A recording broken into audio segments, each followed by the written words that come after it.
Hello all. இன்றைக்கி என்னோடய ஃபேவரட்டான போஸ்ட் ஆஃபீஸ் சேவிங்ஸ் ஸ்கீம் பற்றி தான் நம்ம பார்க்க போகிறோம். ஆர்டி அப்படிங்கிறது எல்லாருக்குமே மேக்ஸிமம் தெரிஞ்சிருக்கும். தெரியாதவங்களுக்காக இந்த வீடியோ வாங்க போகலாம். ஆர்டி அப்படிங்கிறது ரெக்கரிங் டெபாசிட் அப்படின்னு சொல்லுவாங்க. இது 5 இயர்ஸ்க்கான ஒரு ஸ்கீம். ஆனால் நம்ம 3 இயர்ஸ்க்கு முழுசாக பே பண்ணியிருந்தோம் அப்படின்னா நம்ம வித்ட்ராவல் கூட பண்ணிக்கலாம். இந்த அக்கௌண்ட்டை யார் வேணாலும் ஸ்டார்ட் பண்ணலாம். எப்போ ஏஜ் லிமிட் அதெல்லாம் கிடையாது எதுவுமே. இதுக்கு இன்ட்ரெஸ்ட் ரேட்டு 6.7% இப்போ வரைக்கும் கொடுத்துட்ருக்காங்க. இது சென்ட்ரல் கவர்மெண்ட்டோடது அப்படிங்கிறதுனால கவர்மெண்ட்டோட அதுக்கு தகுந்த மாதிரி மாறும். அதே மாதிரி எப்படி இதை ஓப்பன் பண்ணுறதுன்னா வெரி சிம்பிள். நீங்கள் போய் போஸ்ட் ஆஃபீஸில் எனக்கு ஆர்டி ஓப்பன் பண்ணணும் அப்படின்னு சொன்னீங்கன்னாலே போதும். அவங்க என்ன பண்ணணுங்கிறத சொல்லுவாங்க. தேவையான டாக்குமெண்ட்ஸு நீங்கள் கொடுத்தீங்கன்னா போதும், உங்களுக்கு ஈஸியாக ஓப்பன் ஆகிடும்.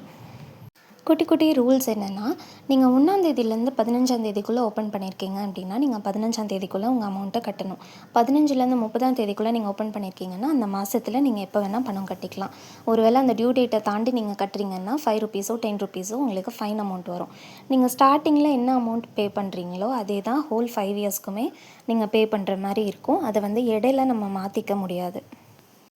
இதில் என்ன பெனிஃபிட் அப்படின்னு பார்த்தீங்கன்னா, இது ரொம்பவே சேஃப் நம்மளோட பணத்துக்கு. ஏன்னா இது சென்ட்ரல் கவர்மெண்ட்டோடைய ஸ்கீம்.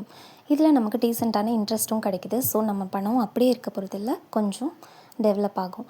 அப்புறம் நம்ம கடைசியில் ஃபுல் அமௌண்ட் வாங்கும்போது நம்மளுக்கு லம்பாக கிடைக்கும்போது சந்தோஷமாக இருக்கும்.